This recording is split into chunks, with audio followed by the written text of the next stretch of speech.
Bonsoir et bienvenue dans votre rendez-vous d'information en Languedoc-Roussillon. Parmi les titres que nous développerons dans votre journal régional à 19h, le nom de la commune de Grabel à l'installation de compteurs Linky dans les bâtiments communaux et les écoles. Écoutez le maire de la commune. Comme on a la possibilité, comme tout particulier, dont le compteur est dans sa propriété, même s'il est accessible, eh bien la jurisprudence et la loi actuelle nous permet de les refuser, au Mans refuse ça. Reportage complet à 19h.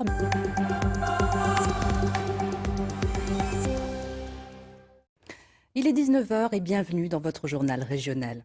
Dans l'actualité de ce jeudi, la ville de Grabel dit non au compteur Linky. Le conseil municipal refuse qu'il soit installé dans les écoles et bâtiments communaux. Nous verrons sur quels arguments s'appuie le maire de la commune. Il y avait de l'électricité dans l'air ce matin à Montpellier. Des salariés d'EDF manifestaient, comme partout ailleurs en France, contre le projet Hercule qui fait grincer des dents. Un projet qui prévoit une ouverture du capital de l'entreprise et, selon les syndicats, un désengagement de l'État. À Grabel, près de Montpellier, le conseil municipal dit non au compteur Linky. Pas question d'en installer dans les bâtiments communaux comme dans les écoles. 80% des habitants de la commune s'étaient prononcés contre le déploiement de ces compteurs lors d'une votation citoyenne. Reportage Daniel Debarros et François Jobard. À Grabel, le compteur Linky n'est pas le bienvenu. Le conseil municipal vient d'interdire l'installation de cette nouvelle génération de compteurs électriques dans les écoles et établissements publics de la commune.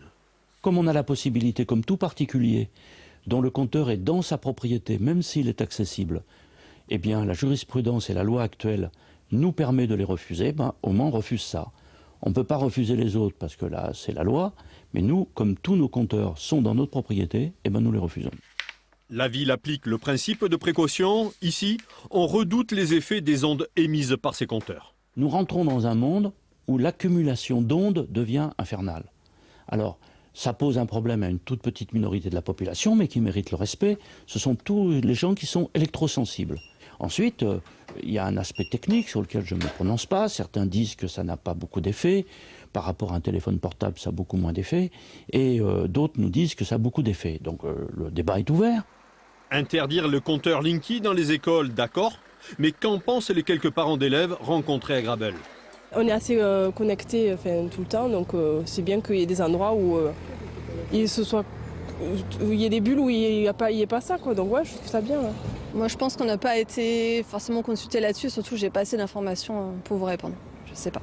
Je suis pas scientifique, j'ai du mal à savoir si les ondes, quel type d'ondes ça produit, est-ce qu'elles sont toxiques, pas toxiques. Donc par mesure de précaution avec les enfants, je préférerais qu'on ne change rien, quoi. La coopérative électrique de Saint-Martin-de-Londres, chargée du déploiement des compteurs Linky sur la commune, prend acte de la décision, mais la loi rend obligatoire cet équipement pour tous en 2022. La justice pourrait trancher.